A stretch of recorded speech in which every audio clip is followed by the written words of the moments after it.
Mteto, thank you so much for making time and sharing your insights into the future of leadership. Mm-hmm. Thank you so much for having me. I really appreciate you inviting us here. Before we go into leadership, can you maybe share with us your journey? Where did you grow up and where did you go to school? I come from the Eastern Cape. Town is Mteto. I grew up in a family, a very large family, a family of 10. Yeah. And I'm number 7 in that 10. How many boys, girls? 5. Oh, wow. Yes. Equal. Yes, equal. Yeah. Excellent. Yeah. And that's how it should be, right? That's right. Yes. So I then went to St. John's College in Mteto. Yeah. That's there where, in fact, that I believe when I look at what happened when I was in grade 12, I ended up representing South Africa in the International Science Olympiad. And it opened my eyes about the possibilities within the technology space, because I left South Africa, went to the UK in London in 1980, and I was exposed to so much possibilities there. And my understanding of career before going there, the only thing I would do is medicine. Coming back from there, I came back knowing that medicine is clearly not what I should be doing. I should actually be going in the engineering space. So it helped me a lot. Yeah. So the Science Olympiad was held in London? In London, yes. And yes. How far did you go in that Olympiad? You said you did win it? No, I won it in South Africa. Yeah. And then in London, it was not a competition. It was all of the winners from all over the world who were brought in one place in London. And the whole point there was really to expose these young adults, expose them to possibilities in terms of careers. And yeah. So at that point, what was your dream career? I went in as thinking that I'm going to be a doctor, and but after being the insights that I picked up there, I was clear coming back that I should actually be an engineer. I came back and to the disappointment of my parents, who clearly wanted they clearly wanted me to be a doctor. They didn't quite understand what is this engineering thing. To them, it's like the engineering. It's like a motor mechanic. That's how they saw it. So how did you see the profession of engineering? I saw it as a profession that can contribute significantly to society. When I look at the things that are around us, look at cars, look at planes, refrigerators, air conditioning. These are the things that improves the condition of human beings. And they've been created by individuals, and that attracted me. And that is really that's what made me to want to go in that direction. So at that time in your life, what were your sources of inspiration, or maybe who? At that time in my life, I would say really it was I look up to my parents really at that time. My dad was the principal of a school. My mom was leading she was an entrepreneur. She was running a small shop. So those are the two people that I look up to. So they taught you, I believe, values and possibly entrepreneurship? Yeah, they taught me, in fact, when I look at more especially the education side, the fact that, one values education that much. I think I got that from both of my parents. And coming back, because I used to come back from school and have to go and help my mother in that shop, serving those customers also taught me a lot, taught me about the value of, making sure that you serve your customers, you listen to them and try to deliver the right kind of service to them. And that, I think it shaped my thinking really about customer and customer service. Mm-hmm. So, Mteto, where did you start your career? I started my career in in a company by the name of Afrox, African Oxygen. It is a subsidiary of a global company called British Oxygen. They supported me throughout my university years. They gave me a scholarship. So for 4 years, they supported me. And as part of that contract, I had to go and work with them.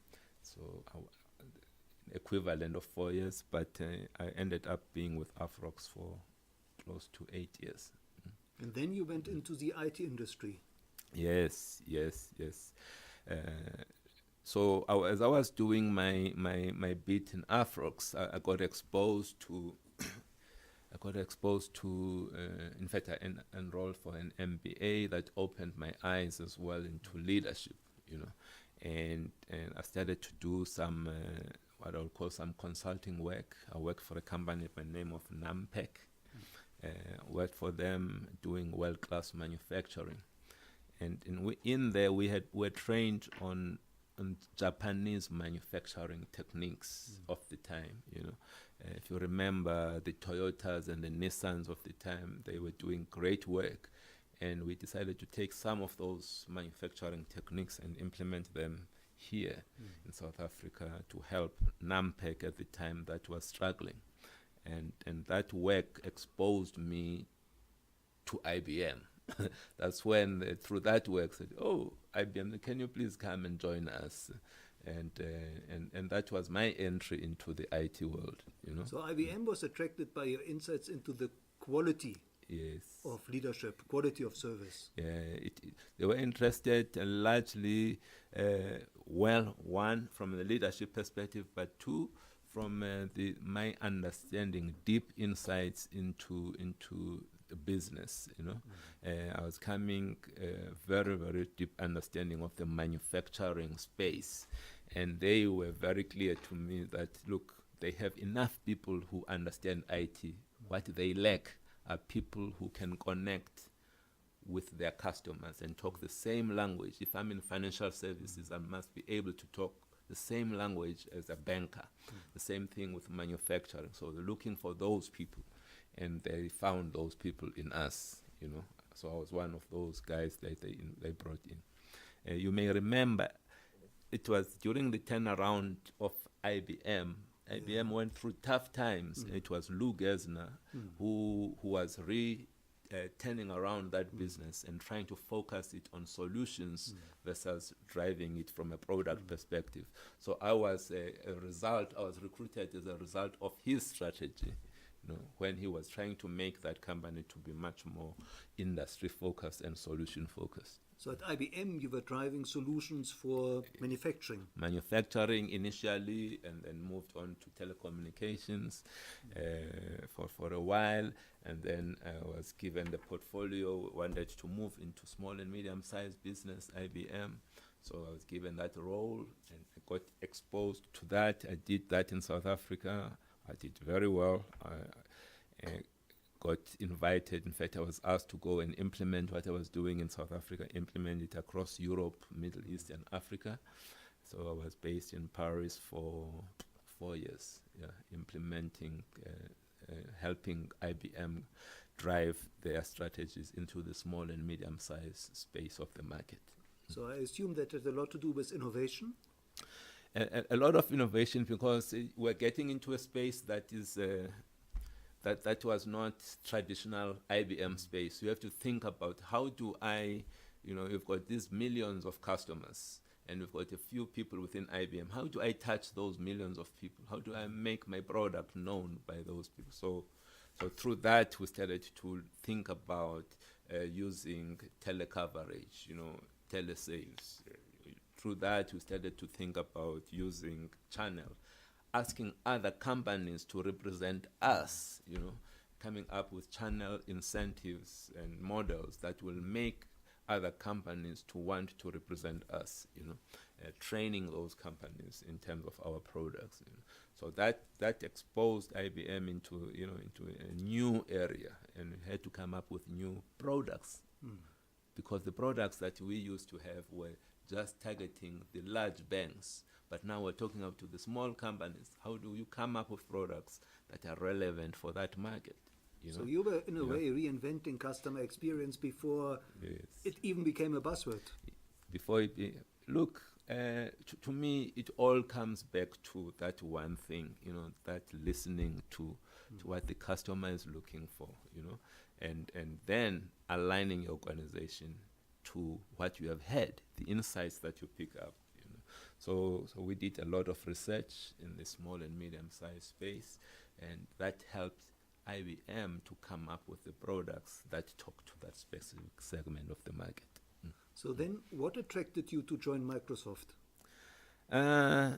Nothing attracted me to join Microsoft. Microsoft asked me to join them. And in fact, at the time, I was about to leave with my family to the US.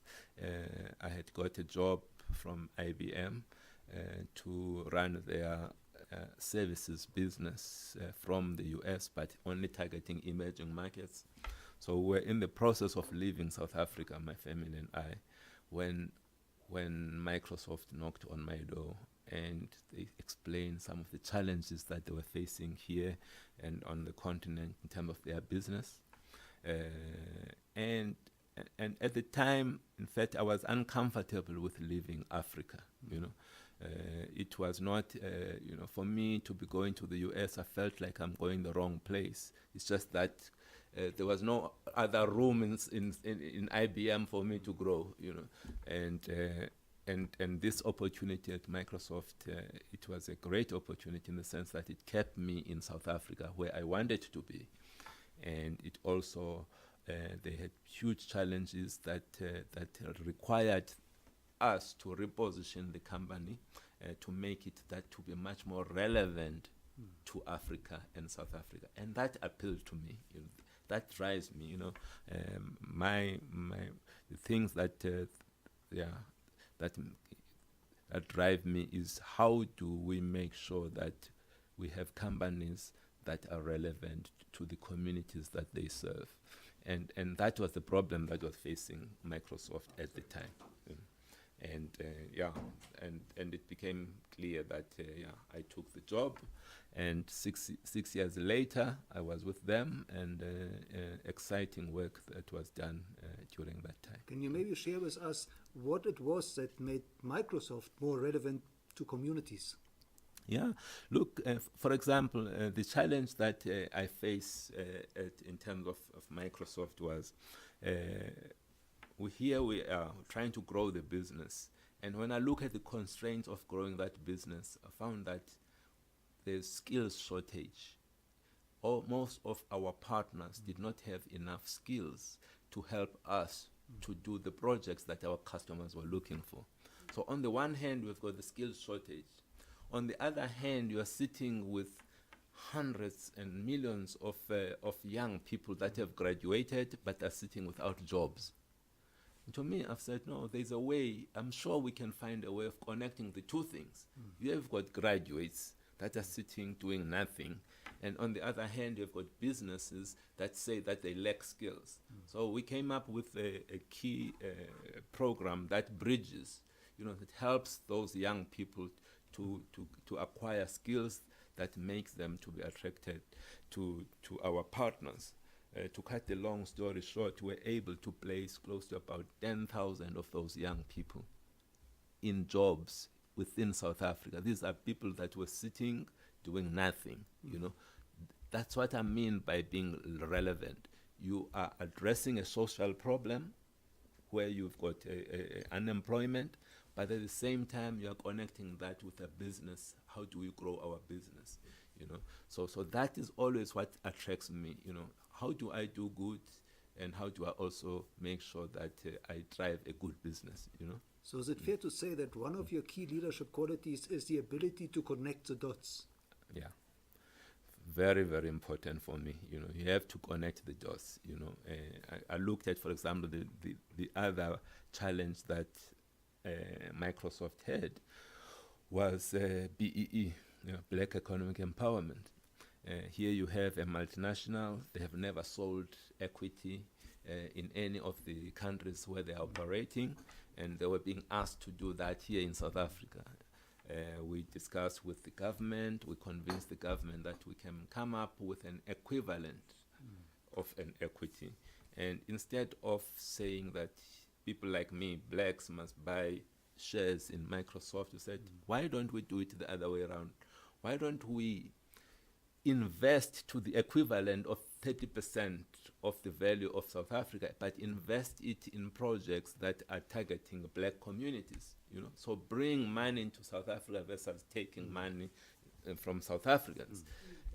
So I came up with a very leading initiative where we targeted about 7 small entrepreneurs, you know, people who were doing some excellent work in the IT. We decided to take those and adopt them over a 7-year period and invest money in helping them to grow and become global businesses. I am happy to say one of those businesses came to visit me here at Altron about 3 weeks ago. The company's name is iSolve Technology. Now they were telling me they are operating in about 5 other countries globally. These are the small companies that was operating here in South Africa. Now they were telling me that in the UAE, they're in Singapore, they're in China, you know. That is what we mean, you know. People, you give them people the opportunity, you support them in the right way, they flourish. In your view, can this be a model for the South African economy? To Yes. grow more businesses that can become global players? In my view, I've always had challenges with the model of selling, shares to people, because it's just you are taking a pie, you're just slicing that pie differently. Whereas what we need is to create more enterprises that can then be driving and help drive the employment and come up with new solutions. So if we can have companies, established companies, being asked to support small companies, that to me is a better model than trying to, say, can you include me within your company by me buying a little stake in your company, So, growing the pie, what would you say are the prospects for the South African economy going forward into the next 5, 10, maybe 20 years to grow into a global player? There are many prospects. Look, this country, we've got a tradition of being an innovative a country. There was a time when we were closed during the sanctions years. There was international sanctions against South Africa, and during that time, this country developed capabilities to be self-reliant, self-sufficient, and they came up with technologies. They came up with inventions that helped to sustain the country, and that spirit is still there. We still have that spirit within this country, and the key is to always create an environment for more people to want to solve the problem. The fact that we've got problems in this country, it's a good thing, because it is in solving those problems that we'll come up with companies companies that solve the problems. So yes, we've got problems, but in another way, looking at it differently, if we can change our mindset, we need to come up with solutions that address those problems. We should not be allowing the Americans and the Europeans to come and solve our problems and make money out of our problems. We need to make money out of our own problems, And we have people that are doing that, but those people need support. And going back to your career, from Microsoft, you moved to MTN? Yes. From Microsoft, I moved to MTN. In fact, for 3 years, MTN has been knocking on my door and say, "Can you please come and join us?" I said, "No, I don't want to come and join you. I don't want to, because I've made a commitment to Microsoft. I want to finish 5 years with them. That's the commitment I've made." So they kept coming. In the second year again, they came. That was my 5th year within, and the company had asked me, "Can you please stay another year?" and we'll be testing the person that will be taking over from you. So we created a role within Microsoft of a COO. We never really have a COO here, but the person that took over from we're planning for him to take over from me. We made him a COO for a year to test him, to make sure that he's going to be successful. After that year, then I stepped out, and then I took the opportunity at MTN, which was a great opportunity. A company that is going through difficult times. So for me, I always like those kind of challenges, you know. And can you share maybe a few highlights from your stint at MTN? Yeah. Look, I was a Vodacom customer going into MTN. So I had to change into being an MTN customer. Immediately, I had problems because the experience was terrible. You know, had dropped calls, the speed of the internet, the mobile was not great. So that was, to me, that was terrible, you know. And but the good thing is I was then asked to go solve that problem. You know, you need to go fix that. And coming out 18 months later after starting that program, we decided let us try and make sure that we become experts in the basics of telecommunication. Meaning, a person who's trying to call, he must be able to call. And if a person is communicating, there should be no dropped calls. So at that level, before you try and do fancy things, get that thing right. When a person is going to your store, it must be a friendly store, reflecting the digital times that you are living in versus the stores that were outdated, you know. When they're calling our call center, we should be able to pick up who that person is, you know, through quickly and understand the history of our interaction with that person. So we did all of that. And leaving MTN, I am happy to say that when it comes to things like Net Promoter Score, the network quality and all of that, we're actually beating Vodacom in 8 of the key cities in this country.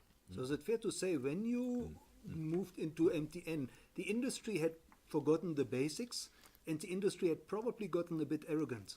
Yes, it's that thing, you know. Sometimes, you know, I was saying to my colleagues at MTN, there was a time when one would say to the leadership team there, go on holiday for a year. Go on holiday for a year. And they would go on holiday for a year. And they come back. When they come back, they would have exceeded their financial goals.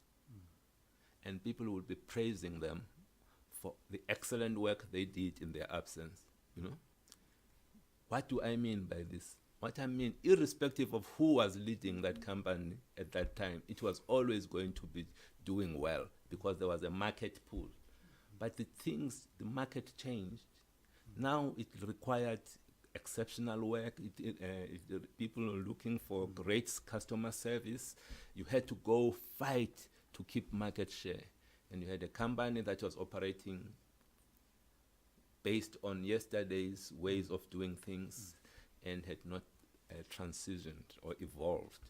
And my job, together with that of my executive team, was to help MTN to evolve and MTN to be much more relevant to the times. And that's what I left them when we were in that journey of making them to be relevant. So when you left MTN to join Altron, can you maybe share with us the vision for Altron, your global vision? Look, maybe let me just go a little bit when I look at MTN at the time, I looked at it as a company that can do amazing things in the territory where it is operating. And at the time, I got exposed to, you know, I was helping MTN and trying to see how can we grow that business. I spent some time looking and trying to acquire Altron. Whilst I was still at MTN, I got to see the capabilities of this business, and I was very, very impressed. And I found that we've got a company that can impact positively the challenges or address the challenges facing this country and the continent. And when then I got approached out of the blue, got approached for this role, it was not a difficult decision for me to make, because I've already been exposed to the capabilities of Altron.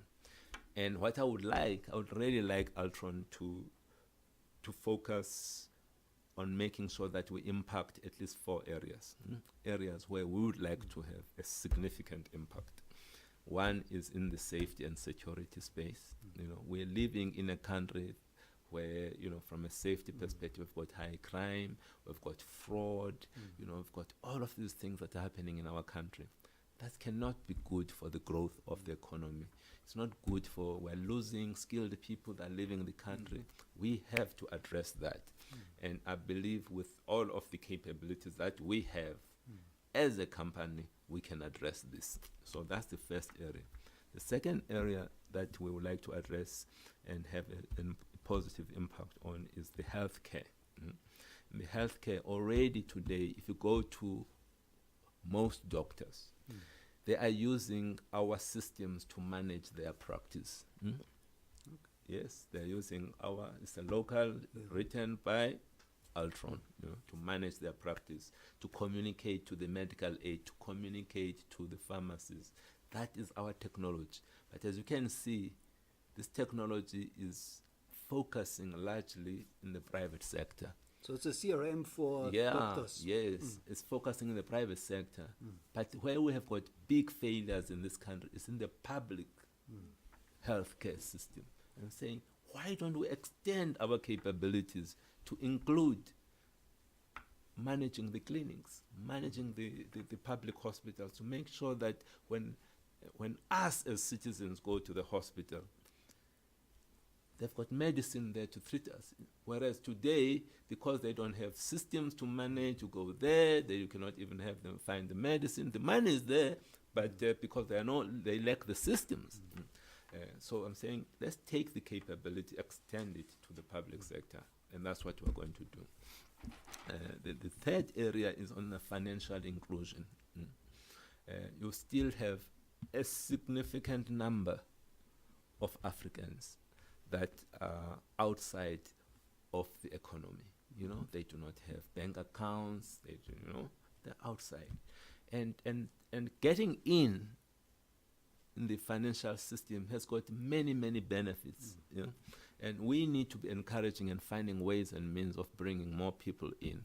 And today we have got capabilities in that space, but largely enabling the micro lenders is again our package that's managing that. It's our package that's helping those micro lenders to collect money from the people every month.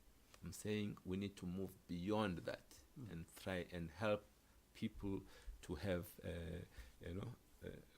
a financial presence, leveraging the digital technology that's here today.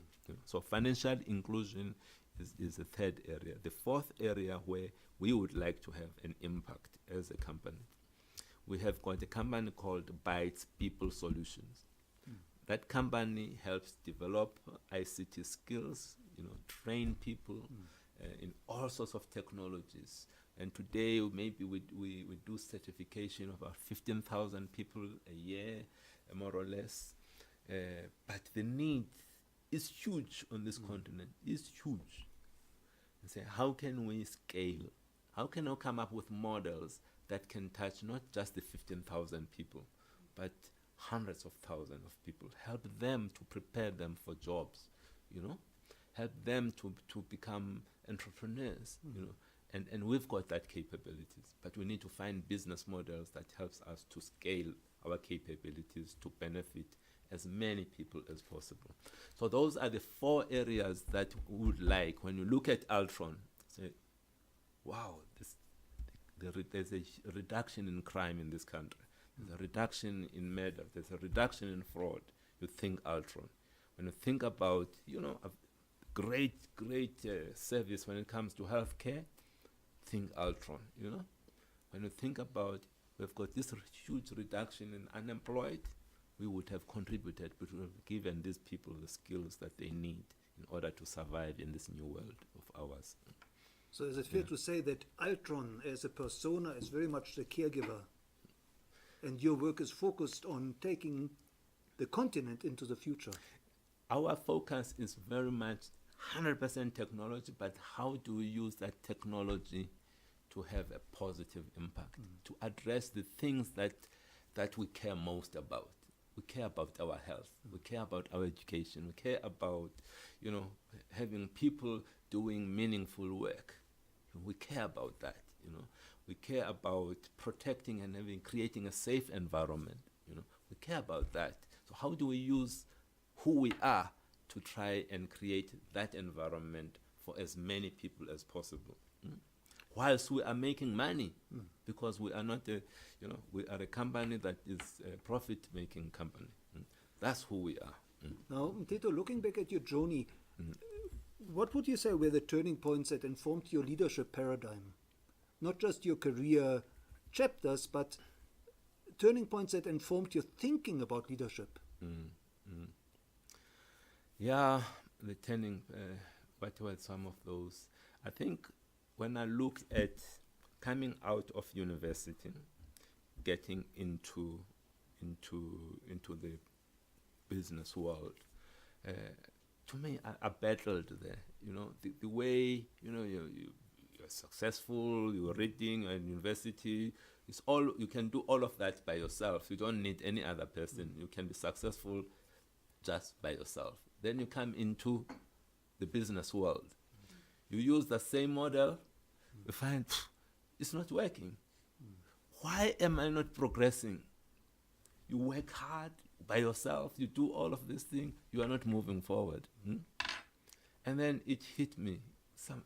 No, man, I'm actually using a wrong way. The thing that in order for one to be successful in this environment, you have to start working with others, teamwork, working with other people, embracing other people, listening to them, contributing to their efforts. That, to me, that was a change. The change at an individual level is also a change when you become a leader, to know that you cannot be a leader all by yourself. You need all of these people. In fact, you need to create an environment for your people to flourish, you know. Your job as a leader is to support them to be, you know, to be the best that they can be. You serve them, you know. But it started from that change, the problems that I had early in my career, where I just could not move forward, you know, yeah. So it was a stumbling block that opened up. It opened up, you know, yeah. Then you move on, become a leader, you lead. But why are people not listening? Why are people, you know, I've got all of this authority, but people are not following, you know?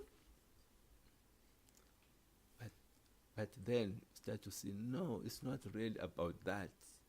It's not you who need to be telling. You actually, it should be supporting. You should be turning things around and helping those people.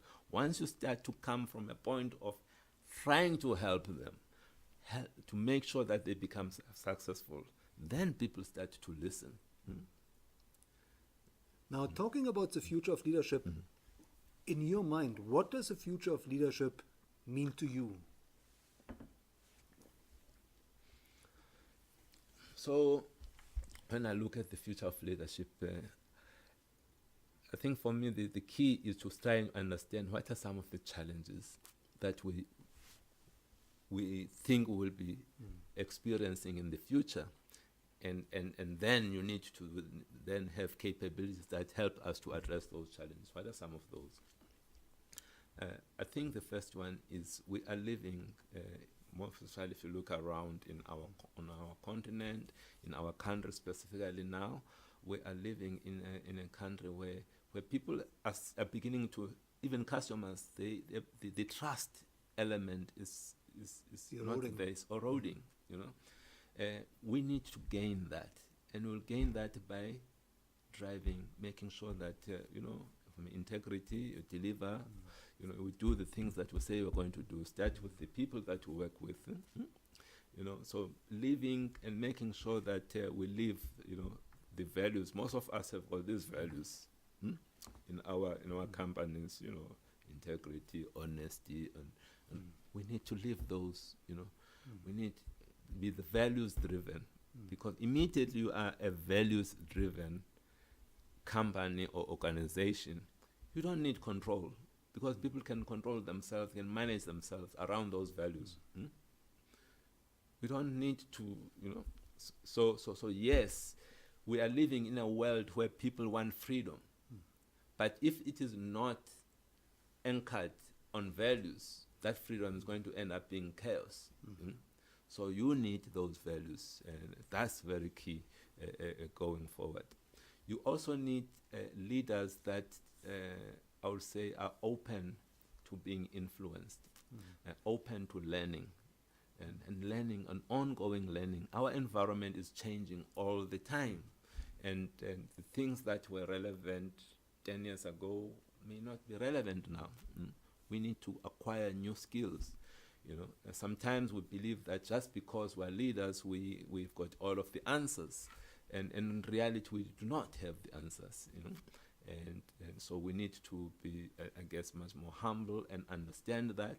Once we understand that, we'll start to go out and seek that knowledge, bring people that can help complement who we are, and surround yourself with the best people. So that would be, those are some of the things that I would say are key when it comes to the future of leadership. And Mteto, what have you learned from your own journey that you consider most important for building future leaders? I would say that when I look at my journey, when I connect with a number of young people today, and I do a lot of coaching and mentoring, and people ask me the question, how can I be you, like tomorrow? It's like, okay, I hope I can do that. I hope I can give you the answer, but I can't. I mean, there are no shortcuts.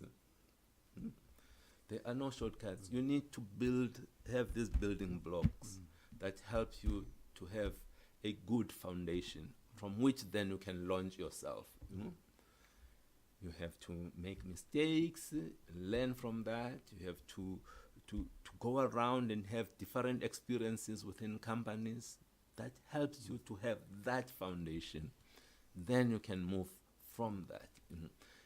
What I'm finding is that a lot of people just want to get in there, and that's why we end up with some of the worst decisions that companies are making. It's largely because there is lack of that foundation. I would say that people must take the time to build that foundation. It may look slow, but you are slow in order for you to be fast. It takes a long time to build that foundation, but once you've got that, your acceleration up is so fast, versus you think that you're moving fast in order for you to go down quickly. So that's what I would say we should be looking at. Build that solid foundation. Take the time to understand the business from the different angles. I was sent overseas, got some experience on working with a number of cultures, different cultures. Diversity is so key today. The problems of today are so complex that you cannot just have one-dimensional view. You have to have different views to try and tackle those challenges. So people must embrace that diversity. And I got that through my travels. Even today, when I'm talking about some of the values of Altron, one of those values is diversity and inclusion. Because it is so key for our future. Mteto, when you speak to youngsters and maybe even to your kids, what do you advise them to focus on to future-proof their career? if that is possible at all. I would say, I'm going to be repeating myself here, but I would say it's ongoing and learning, continuous learning. Invest the time to take the time to continue to learn, be curious, learn, go beyond your little, I'm an engineer. I read way beyond my area of engineering, That's good. It's good, because the world is not, the world is such a complex, and we need all of the bits and pieces. And once you can get your view, a broader view, it will help you to be much more successful. And when it comes to technology, in your view, which will be the key technologies that will be driving leadership in the future? As I was saying, that we need different perspectives when we're trying to address problems. So most organizations today, the key thing that is lacking and that they need is collaboration.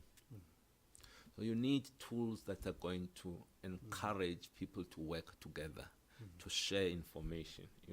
When I look at some of those tools, we've got tools like SharePoint. Me coming from a Microsoft environment, I'll talk about that one.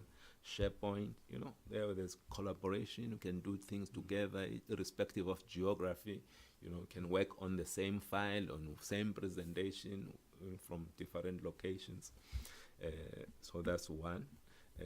Also, communication is critical, and you leveraging technologies that encourage people to communicate, So, for example, I will be having a discussion with the top 200 leaders of Altron on Monday. They don't have to be here. They don't have to be here in Johannesburg. Irrespective of where they are, they can connect, and I will be having a discussion with them. And those are the tools that are required. What will I be using for that? I will be using Skype for Business. Skype for Business is a great tool. The other tool that a number of groups are using is WhatsApp. It's an important tool to try and make sure that people share some information, and discuss. So these technologies are these are the tools that are there to help us, to make our lives easy. And when it comes to social media, which platform or platforms would you advise aspiring leaders should be utilizing, should master, apply? I would say, given the fact that if they're in business or even in the public sector, I would say that maybe the starting point is to have a LinkedIn profile, a LinkedIn profile, because through that people can identify who you are, what is it that you can do, and your chances of being connected with a bigger world is better when you are part of that network. So LinkedIn is an important platform. The other one I've already mentioned is WhatsApp. Right. It's a very important platform. Also, it cuts down significantly on the cost of communication, and clearly my previous employers would not like me to hear about that, but that is true. It helps reduce significantly the cost of communication. I would also say Twitter, but needs to be used very carefully there.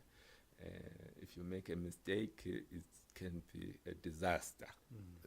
So be careful, get the necessary training, but Twitter can also be a powerful tool to communicate and make sure that your thinking, all of that you're influencing as many people as possible. So now, Mteto, last but not least, where can people follow you, and how can they connect with you? They can connect with me via the same platforms that I've highlighted here. I've got a LinkedIn profile. It's under my name, Mteto Nyati. I've got a Twitter handle, Mteto N. They can follow me there. And maybe they can connect, but I've already got 5,000 people on Facebook, so there's no place for, So those are the three platforms where they can hear some of my thinking around things. Well, Mteto, thank you so much Thank for you. sharing your wisdom. Yes. And thank you so much for being an inspiration and building a better world, because I think that's what your leadership is all about. Yes. Taking us into the future, building a better future, and I think also building a more peaceful future, if I'm right. That is correct, yeah. A future where we are at peace with ourselves as humanity. Thank you. Yes. Thank you.